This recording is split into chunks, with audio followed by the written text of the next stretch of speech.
Pratite Dnevnik televizije Slon. Vlada Republike Srpske usvojila je izmjene Zakona o policiji i unutrašnjim poslovima, kojima se predviđa uvođenje pomoćnog sastava policije. Riječ je o modelu sličnom raniju ideji o rezervnom sastavu iz 2019. godine, od koje se tada odustalo zbog međunarodnih pritisaka. Novi prijedlog predviđa da se pomoćni sastav formira kada je potrebno nadoknaditi veći broj policajaca, a članovi bi se birali putem javnog konkursa. Prema obrazloženju, cilj je osigurati bržu i efikasniju reakciju u kriznim situacijama. Pomoćni policajci imali bi propisanu obuku i ovlasti slične redovnim službenicima, uključujući nošenje oružja i upotrebu sile kada je to zakonom dopušteno. Ministar unutrašnjih poslova Federacije Bosne i Hercegovine Ramo Isar izjavio da će Federacija odgovoriti istom mjerom ukoliko Republika Srpska ipak formira rezervni sastav policije. Naglasio je da će Federacija Bosne i Hercegovine ponašati recipročno, odnosno da će i sama osnovati rezervni sastav u okviru Ministarstva unutrašnjih poslova. Na ove najave reagovao i Damir Mašić, zastupnik SDP-a u predstavničkom domu Parlamenta Federacije Bosne i Hercegovine. On je upozorio da će svaki takav potez iz Republike Srpske izazvati odlučan i jednak odgovor iz Federacije. Mašić je u svojoj izjavi oštro kritikovao lidera SNSD-a Milorada Dodika, koji je nazvao bjeguncem i osuđenikom, poručivši da takva osoba ne bi trebala krojiti sigurnosne politike izvan institucija.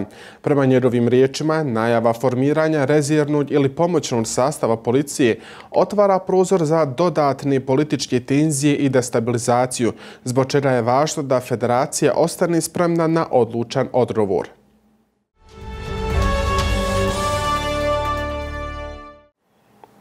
Sa dolaskom ljetnih mjeseci, gužve ispred šalter sale Ministarstva unutrašnjih poslova Tuzlanskog kantona ponovo su postale svakodnevna pojava.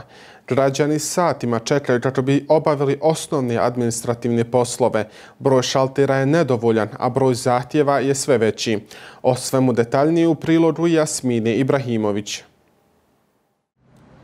Sistem javne uprave koji bi trebao biti servis građanima mnogima u Tuzlanskom kantonu djeluje sporo, iscrpljujuće i teško dostupno. Duga čekanja pred šalterima MUP-a Tuzlanskog kantona nisu rijetkost, a građani kažu navikli su na sve osim na red. Sat i po vremena već čekam, vrućina je i stvarno nisu organizovani nikako. Tek treba da čekam, da vam kažem. 66, a ja sam 131. Pa šta ću, moram da čekam.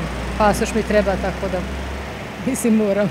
Ja sam imala broj 210, dala sam ovoj nekoj ženi s malim djetom, a ja mogu i dalje čekati, to je to. Pa evo čekam neka 2 sata već, pa eto. A dobro, šta ću. Vruće je unutra, to je to što mogu reći. Žao mi je ovog svijeta, ali eto. Pasoš i registracije, vozačke dozvole, sve to samo na nekoliko šaltera, sa stotinama ljudi svakog dana. Brojevi se na displejima sporo mijenjaju, a građani se sve češće međusobno pomažu, da bar djeca i stariji ne čekaju u redovima. Od ranih jutarnjih sati redovi ispred šalter sale MUP-a Tuzlanskog kantona su svakodnevnica. Građani satima čekaju u redu kako bi izvadili dokument, produžili vozačku dozvolu ili registrovali vozilo. Iako sezona godišnjih odmora tek počinje, nervoza je već u punom jeku. Iz Ministarstva unutrašnjih poslova najavljuju da se razmatraju određene mjere koje bi mogle ublažiti svakodnevne gužve. I dok se unutar ministarstva najavljuju mogući potezi, redovi ispred šaltera ostaju isti. Građani čekaju, uposlenici rade preopterećeni, a administracija je i dalje na čekanju.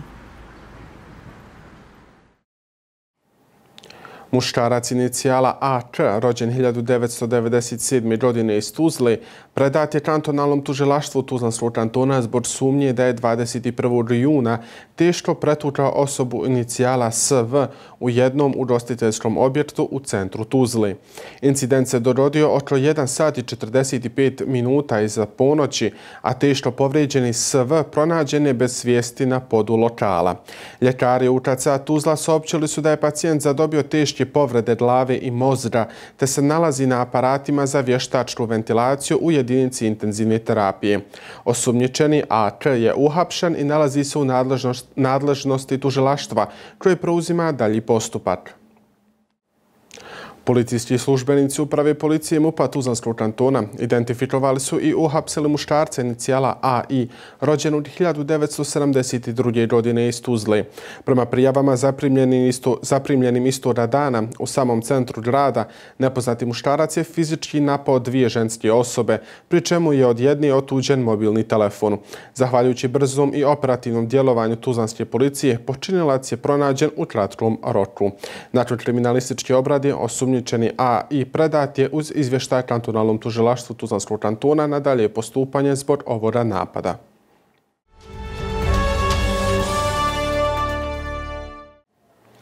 Na području Tuzlanskog kantona jučer su zabilježeni brojni požari, a najviše intervencija imala je profesionalna vatrogasna jedinica u Lukavcu. Gorele su šumske površine, nisko rastinje i porodična kuća, a požari su prijavljeni i u Kalesi, Gračanici i Tuzli. U svim slučajevima pričinjena je manja materijalna šteta, a vatrogasci su brzo reagovali i lokalizovali požare. Ozbiljna situacija zabilježena je u Srebreniku, gdje je u mjestu Klisura došlo do aktiviranja klizišta. Zemlja i stabla obrušili su se u korito rijeke Tinje, formirajući prirodnu branu, što bi u slučaju obilnih padavina moglo izazvati poplave. Nadležne službe su na terenu i pozivaju građane da budu oprezni tokom ljetnih dana, te da prijave požare i sve sumnjive promjene na terenu. Dom zdravlja Tuzla ove godine obilježava 101. godinu rada i postojanja, nastavljajući tradiciju pružanja zdravstvene zaštite svim građanima. U skladu sa tim najavljene su nove planske aktivnosti usmjerene na unapređenje usluga. Poseban fokus bit će na jačanju preventivnih programa, modernizacije opreme i podizanja kvalitete rada sa pacijentima. Pa evo, možda je najbitnija aktivnost koju možemo najaviti proces akreditacije i certifikacije ustanove, u kojoj ulazimo prvi put od osnivanja ustanove i cilj nam je da postanemo i akreditovan certificirani od strane Agencije za kvalitet u zdravstvu u Sarajevu da bi mogli da unaprijedimo naše usluge. Na našem portalu vidjeli ste možda da imamo dosta aktivnosti u prethodnom periodu, renoviranja ambulanti, zanavljanje medicinske opreme, trenutno renoviramo centar za rani rast i centar za psihofizičke govorne poteškoće djece i mladih. Planiramo gradnju liftova za osobe sa invaliditetom i ako Bog da renoviranje cijele ustanove, zašto su potrebna malo veća sredstva. A u nastavku dnevnika prelistavamo web portal rtvslon.by i donosimo vam najčitanije vijesti. Čitajte o zdravstvenom stanju pješakinje koja je povrijeđena u saobraćajnoj nesreći koja se dogodila u subotu u Tuzli. Donosimo vam i vijest o tome da su tuzlanski vatrogasci oprostili od svog dugogodišnjeg kolege. Iz rubrike Sport čitajte da je Ismail Zulfić osvojio 6 zlatnih medalja. Pored vijesti na našem web portalu, informacije, zanimljivosti i kratke preglede naših emisija možete pratiti i na našim društvenim mrežama. Za još sadržaja posjetite i zapratite našu Facebook i Instagram stranicu.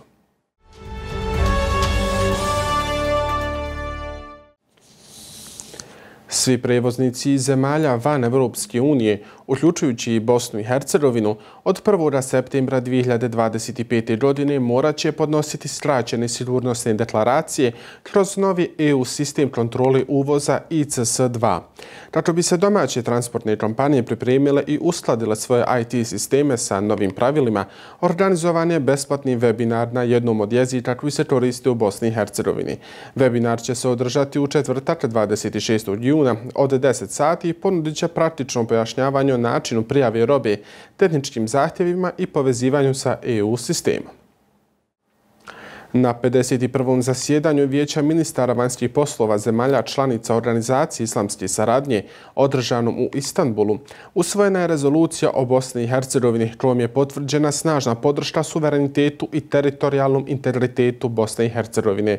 Dokument osuđuje destabilizirajuće poteze rukovodstva entiteta RS, negiranje genocida u Srebrenici i veličanje ratnih zločinaca, te pozdravlja usvajanje UN-ove rezolucije o 11. julu kao Međunarodnom danu sjećanja na genocid.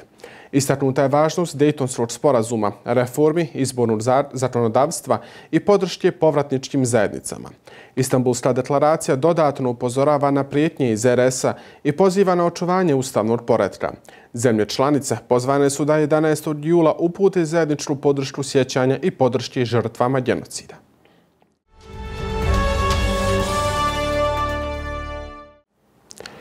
Sukobi između Irana i Izraela ne jenjavaju, a svijet sa napetošću prati moguće iranske reakcije na nedavni američki napad na nuklearna postrojenja. Izrael je gađao vojne ciljeve, dok je Teheran aktivirao protivzračnu odbranu zbog napada na vojni kompleks Parčin. Uslijedili su raketni napadi Irana na područje Velikog Tel Aviva, gdje je ranjeno više osoba i oštećeni brojni objekti. SAD su dan ranije sa Izraelom izvele najveći vojni udar na Iran od islamske revolucije. Satelitski snimci ukazuju na ozbiljno oštećenja podzemne nuklearne elektrane Fordov, no službene potvrde još uvijek nema. Predsjednik Trump je izjavio da je nanesena monumentalna šteta, dok je Iran saopćio da van postrojenja nije zabilježeno povećano zračenje. Cijene nafte su naglo porasle usled napetosti na Bliskom istoku, a svjetski zvaničnici, uključujući američkog državnog sekretara Marka Rubija, pozivaju na smirenost i upozoravaju da bi zatvaranje Hormuškog kanala imalo teške ekonomske posljedice. Sukob između Irana i Izraela dodatno se zaoštrio nakon što je Iran najavio blokadu ovog strateškog morskog prolaza između Irana i Ujedinjenih Arapskih Emirata, koji povezuje Perzijski zaljev sa svijetom. Teheran time želi ograničiti izvoz nafte i gasa prema Evropi i SAD-u, što bi moglo podići cijenu barela na preko 100 eura. Naftni tankeri iz Grčke, Turske, SAD-a i drugih zemalja zaustavili su se pred ulazom u kanal ili su se vratili nazad nakon američkih udara na iransku teritoriju. Predviđa se da bi gorivo u narednom periodu moglo poskupjeti i do 30%.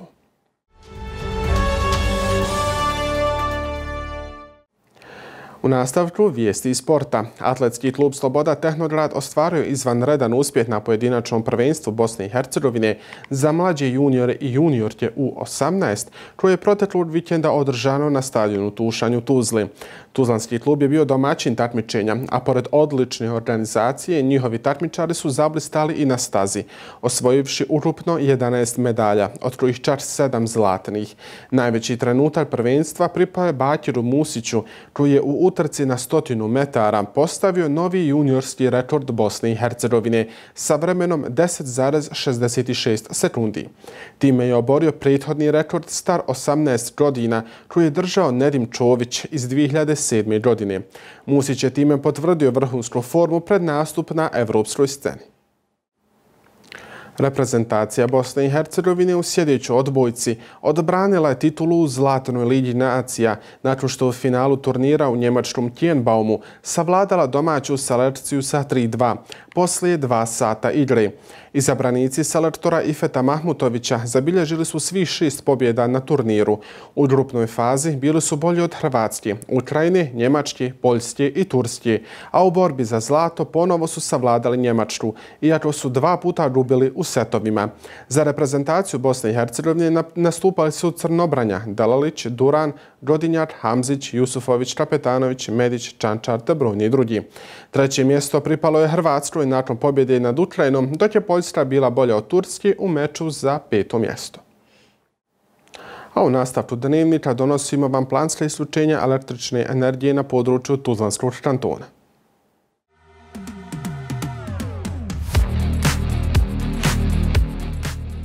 Zbog planiranih radova na elektrodistributivnoj mreži doći će do prekida u snabdijevanju električnom energijom 24.6. utorak na području općine Banovići u naselju Grivice u vremenu od 7 do 11 sati. 25.6. srijeda na području grada Srebrenik u naseljima Jošak, Tutnjevac, Cerik, Špionica Srednja, Špionica Plane, Kosica Dežići, Kuremi, Kuremi Mustafići, Zubovo Brdo i Zubovo Brdo 2 u vremenu od 9 do 17 sati.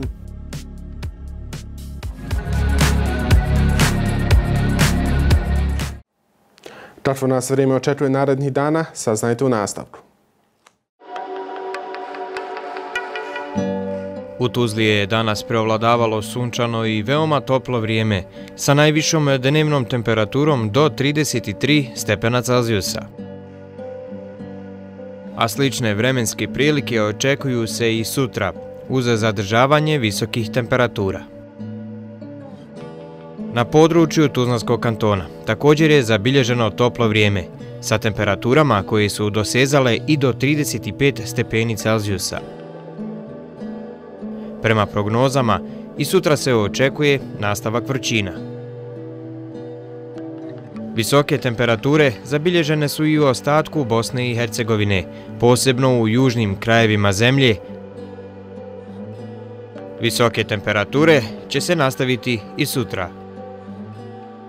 U narednim danima najavljuju se dodatne vrućine, uz mogućnost rekordno visokih vrijednosti za ovu godinu. Zbog ovakvih vremenskih uslova, biometeorološke prilike su nepovoljne, a građanima se preporučuje izbjegavanje boravka na otvorenom tokom najtoplijeg dijela dana i boravak u rashlađenim prostorijama.